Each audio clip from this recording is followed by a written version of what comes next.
Hey guys, let me know what you think about me reviewing Picard, because a lot of people are talking about it. Haven't seen it yet, but if you guys are interested, leave a comment in the section and I'll review that next. Now, I want to make a video where I want to inform people. I'm not going to cast a moral judgment whether this is a good thing or not, but it's important people are aware of what Netflix is doing so that you can evaluate the situation for yourself. Now, I was a little bit taken aback when Netflix constantly said that The Witcher is the next best thing since Bible Black. Now, don't get me wrong, I haven't actually seen the show, but I do understand it's amazing because I do follow the screenwriter on the Twitter. And according to her, she decided to release to the public what her magnum opus is. She thinks that her best scene is one where a black man is having sex with a white woman while the audience from behind are clapping. And then she goes to explain the symbolism of this, the white woman being Europe, the black man being immigration, and the people clapping being the Americans that are happy that Europe finally is becoming more diverse. I'm not making this up. This is her words, not mine, but I got exposed to this sharing of secrets, which makes me believe that all the other scenes must be absolutely amazing. I mean, if this is the apogee that her writing skills allow. So, with that into mind, I did hear that, yes, The Witcher is the most watchable show on Netflix, and it's so great. And I was wondering, well, where are the memes then? I mean, usually when there is something that is actually cultural significant, like Skyrim, for example, or Lord of the Rings, or Game of Thrones, the internet is filled with memes. And yet, when it comes to The Witcher, maybe there are, but I haven't been exposed to them. So, to me, something seemed a little weird. Then, in one way, I do understand it's a good show, because I do have people talk about it, but I don't think it's really at that level where it becomes a cultural thing where everyone just shares memes and everyone talks about it. And now finally I know why.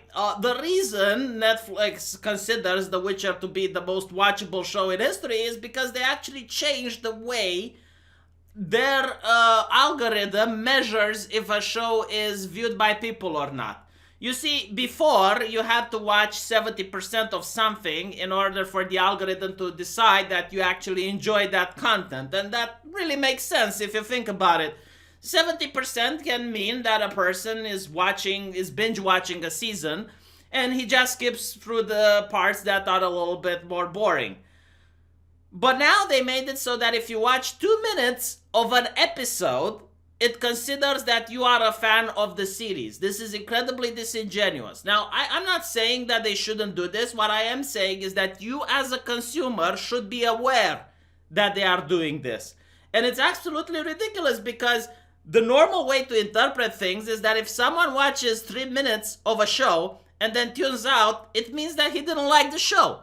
Any normal person would come to this conclusion. However, what they are saying is that if you watch 2 minutes of Batwoman and you're like, well, what is this garbage? And you just switch the channel, they consider that you are a fan of the entire season of that. Now, I don't know who is the genius behind this algorithmic change, but you need to understand that this is why The Witcher is actually more popular than something like, I don't know, Stranger Things. It's because Stranger Things was actually measured in popularity by the old system, while The Witcher is measured in popularity by the new system. And again, I need to stress out, I'm not saying The Witcher is bad, you moron, if that's what you're thinking. What I am saying is that it's not really that good.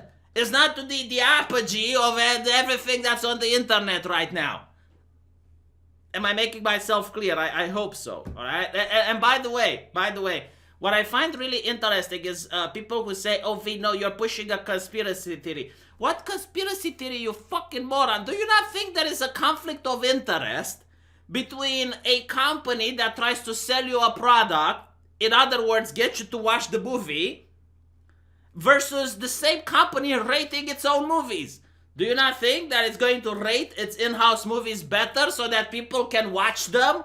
Do you not think that there might be a conflict of interest between a cinema that's trying to sell you tickets and at the same time telling you that the movie is a 5 out of 5 Kotaku?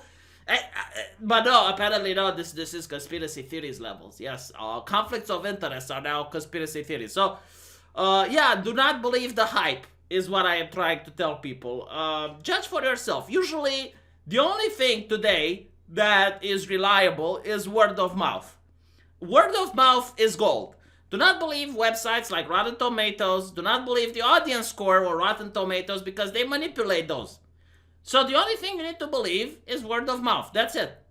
That's pretty much it. Or if you find a YouTuber that has very few subscribers to the point where he is not ranking in the millions, and he doesn't have any sort of sponsorships with big corporations, then you can, if you listen to him and you find that that YouTuber gives you like 4 or 5 good pieces of insight regarding different shows, then maybe that is a person you can trust. But other than that, no, I'm sorry to say this. Shilling is now part of marketing nowadays. Like when you have companies as big as Netflix or companies as big as Disney that spend hundreds of millions of dollars into marketing and advertising, what makes you think that a chunk of that money doesn't go to create artificial hype, to create the impression that the product is a lot better than what the competition has to offer? So yeah, I mean, this is something that's happening. I hope you guys are now aware. You need to thank me for informing you. It's okay, I'll do it again next time when I can. And subscribe to this channel.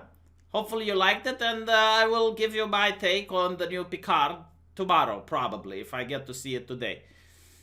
Until then, I have been V, and I will see you guys later.